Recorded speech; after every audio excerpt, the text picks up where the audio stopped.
الحمد لله نحمده ونستعينه ونستغفره ونؤمن به ونتوكل عليه ونعوذ بالله من شرور أنفسنا ومن سيئات أعمالنا من يهده الله فلا مضل له ومن يضلله فلا هادي له وأشهد أن لا إله إلا الله وحده لا شريك له وأشهد أن محمدا عبده ورسوله صلى الله عليه وآله وسلم. أعوذ بالله من الشيطان الرجيم. بسم الله الرحمن الرحيم. فلما أحس عيسى منهم الكفر قال من أنصاري إلى الله قال الحواريون نحن أنصار الله آمنا بالله واشهد بأننا مسلمون. ربنا آمنا بما أنزلت واتبعنا الرسول فاكتبنا مع الشاهدين. ومكروا ومكر الله والله خير الماكرين. أما بعد فإن خير الحديث كتاب الله وخير الهدي هدي محمد صلى الله عليه وآله وسلم وشر الأمور محدثاتها وكل محدثة بدعة وكل بدعة ضلالة وكل ضلالة في النار. سیرت پاک کے بارے میں 3 جمعہ میں بات ہوئی. اس کے بعد وہی جو روٹین تھی ہماری کہ قرآن مجید کا ترجمہ اور تھوڑی سی تشریح وہ دوبارہ شروع کرتے ہیں. سورہ آل عمران تیسری صورت ہے. اس کی آیت نمبر 51 52 تا 54 میں نے پڑھی ہے. 52 تا 54 3 آیات پڑھی.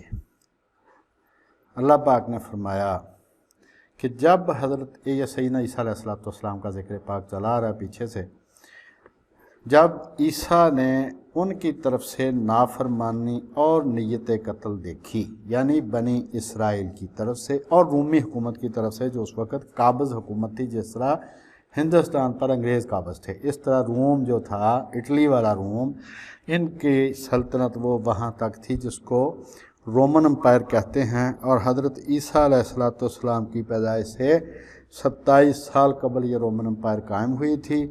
476 عیسوی تک اکٹھی رہی، پھر وہ الگ الگ ہو گئے، اور یہ 1452 کے قریب یہ سلطان محمد فاتح رحمۃ اللہ علیہ انہوں نے یہ فتح کیا، تو پھر یہ سلطنت ختم ہوئی ہے. ورنہ یہ 50 لاکھ مربع میل پر یہ سلطنت تھی. جس طرح انگریز یہاں پر ہندوستان پر قابض تھے، اسی طرح رومی حکمران فلسطین پر قابض تھے. تو جب سیدنا عیسیٰ علیہ السلام کو خطرہ محسوس ہوا کن سے؟ یہودیوں سے اور رومی حکومت سے، تو آپ نے کہا کہ کوئی ہے جو اللہ کے اس کام کی طرف میرا مددگار ہو، یعنی کوئی میری مدد کرے گا. تو حواری بولے، یعنی وہ لوگ آپ کے صحابہ جو آپ پر ایمان لائے تھے، انہوں نے کہا کہ ہم اللہ کے طرفدار ہیں، ہم اللہ کے مدد، اللہ پاک کو تو مدد کی ضرورت نہیں، یعنی اللہ کے دین کے کام میں ہم آپ کے مددگار ہیں. ہم اللہ پر ایمان لائے اور آپ گواہ رہیں کہ ہم فرما بردار ہیں. پھر انہوں نے دعا کی اللہ تعالیٰ سے، حواریوں نے، اے پروردگار جو کتاب تو نے نازل فرمائی ہے ہم اس پر ایمان لے آئے اور تیرے پیغمبر کے تابعدار ہو چکے، تو ہم کو مومنوں میں لکھ دے. یعنی دعویٰ پھر بھی نہیں کیا، دعا ہی کی ہے کہ ہم نے جو تو نے کہا تھا وہ ہم نے دونوں کام کر دیے ہیں، تیرے رسول پر ایمان لے ہیں، تیری کتاب پر بھی جو انجیل تھی ان پر نازل ہوئی، لہٰذا ہمیں مومنوں میں ہمارا نام لکھ دے. پھر اللہ پاک نے فرمایا اور وہ ایک چال چلے، یعنی یہودی اور رومی حکومت ایک چال چلے، اور اللہ نے ان کی چال کی ان کو سزا دی. مکروا و مکر اللہ، انہوں نے خفیہ چال چلی، خدا نے ان کو ان کی خفیہ چال کی سزا دی.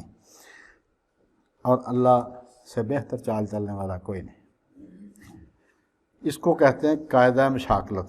اس کے بعد حواریوں کی بات کرتے ہیں کہ لفظ وہی لانا مطلب اس کے بالکل الٹ، یعنی مکرو انہوں نے خفیہ مکر کہتے ہیں خفیہ چال کو، انہوں نے خفیہ چال کے لی، و مکر اللہ نے ان کی خفیہ چال کی ان کو سزا دی۔ انہوں نے اللہ کا مذاق اڑایا، سورہ بقرہ میں گزرا، اللہ ان کا مذاق اڑاتا نا، اللہ ان کو مذاق اڑانے کی سزا دیتا ہے۔ تو یہ جو قرآن مجید ہے اس کا احسان پچھلے نبیوں پر بھی ہے، رسولوں پر بھی ہے، اور پچھلے بزرگوں پر بھی ہے۔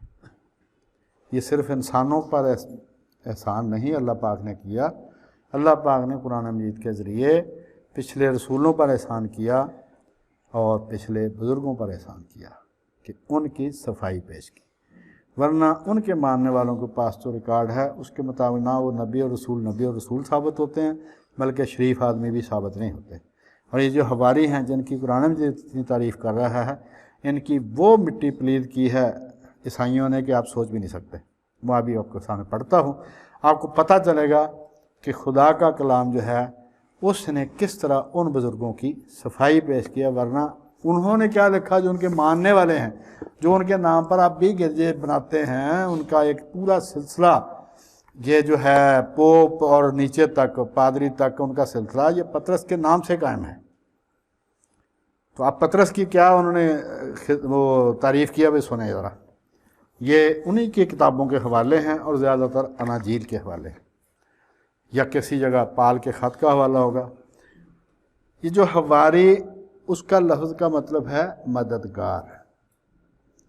یہ جو لوگ ہیں ان کو کہتے ہیں شاگرد۔ اپنے اپنے دین کی ہر ایک کی اصطلاح ہے۔ ہم رسول اللہ کے ساتھیوں کو جنہوں نے ایمان کی حالت میں آپ کو دیکھا اور آپ ایمان کی حالت میں ہی ان کی وفات ہوئی، ان کو ہم صحابی کہتے ہیں۔ ان کے ہاں اصطلاح کیا ہے؟ عیسائیوں کے ہاں شاگرد، کیونکہ یہودیوں کے ہاں بھی شاگرد کی اصطلاح تھی۔ تورات کا معنی عام طور پر قانون اور شریعت بیان کیا جاتا ہے، لیکن جو بڑے یہودی عالم انہوں نے کہا جی اس کا لفظ کا مطلب ہے تعلیم، تالمود کا مطلب ہے تعلیم، اور ان کا ہمارے ہاں سب سے بڑا مرتبہ استاد کا ہے۔ لہٰذا جو ان کا سب سے بڑا عالم ہوتا ہے، جس کو لکھتے ربی ہیں پڑھتے ربائی ہیں، تو ربائی کا مطلب ہوتا ہے مائی ٹیچر، میرا استاد، جس کو ہم اے استاد کہتے ہیں۔ تو ان یہ چونکہ حضور کے پہلے مخاطب جو سیدنا عیسیٰ علیہ السلام وہ یہودی ہی تھے، لہذا ان کی ہی اصطلاحوں میں یہ بات کرتے تھے، تو انہوں نے بھی ان کو شاگرد ہی لکھا ہے۔ حضرت یسوع علیہ السلام کے، یہ ان کو سیدنا عیسیٰ کو یسوع کہتے ہیں، حضرت یسوع علیہ السلام کے 12 شاگرد تھے، جن کے بارے میں یہ لکھا ہے کہ اس نے 12 کو مقرر کیا تاکہ اس کے ساتھ رہیں اور وہ ان کو بھیجے کہ منادی کریں اور بادروحوں کو نکالنے کا اختیار رکھیں۔ بادروح سے مراد جینبوت ہوتے نہیں، کسی میں کسی کو جو تنگ کرتے ہیں اس کو بادروح کہتے ہیں، دم کر کے وہ نکال دیتے تھے۔ یہ اناجیل بھری پڑی ہیں جو آج ہمیں سبق دیتے ہیں نا کہ مسلمان وہم پرست ہیں، توہم پرست ہیں، جنوں کو مانتے ہیں، جن تو ہے ہی نہیں۔ اپنی چاروں انجیل شریف تو دیکھ لو، اس میں بار بار یہی ہے کہ حضرت عیسیٰ نے دام کیا تو وہ بادروحیں بھاگ گئیں، بلکہ ایک کو دام کیا اس میں اتنی بادروحیں تھیں، وہ اس میں پورا گروپ تھا، وہ گروپ ان میں سے نکلا، وہ سوروں کے وہ ریوڑ میں جا کے اور وہ پاگل ہو کے تو جا کے جھیل میں ڈوب کے مر گئے۔ تو ان کو حضرت نے 12 شاگرد وہ تھے جو ان کے سلیکٹڈ آدمی تھے 12، ان کو آپ نے مقرر کیا کہ ایک تو تم نے میرے ساتھ رہنا ہے، دوسرا میں جہاں بھیجوں تبلیغ کرنی ہے، تیسرا لوگوں پر دام درود کرنا ہے۔ یہ ان کے نام جو تھے، یہ 12 کے نام لکھے ہوئے ہیں، وہ آپ کے مطلب کی چیز ہی نہیں ہے۔ انہی 12 کو عیسائی حضرات رسول بھی کہتے ہیں۔ ہم رسول کہتے ہیں جو اللہ کی طرف سے مقرر ہو، یہ رسول کہتے ہیں لغوی معنوں میں بھیجا ہوا، کیونکہ حضرت عیسیٰ علیہ السلام ان 12 کو تبلیغ کے لیے بھی بھیجتے تھے۔ انہی 12 کو کہا گیا کہ تم اسرائیل کے 12 قبیلوں کا انصاف کرو۔ 12 کیوں مقرر کیا کہ بنی اسرائیل کے 12 قبیلے تھے، حضرت یعقوب علیہ السلام کے 12 بیٹے تھے، ہر ایک کے نام سے ایک ایک قبیلہ بنا، تو آپ نے بھی 12 ہی شاگرد بنائے کہ تم 12 شاگرد ان 12 قبیلوں کا انصاف کرو، یعنی ان پر تم حاکم ہوگے۔ یہودا اسکریوتی ان 12 میں سے ایک تھا جس نے حضرت کے بدلے میں 30 چاندی کے روپے رشوت لی اور آپ کی نشاندہی کی کہ یہ ہے میرا استاد۔ ان کو انہوں نے گرفتار کیا بقول ان کے،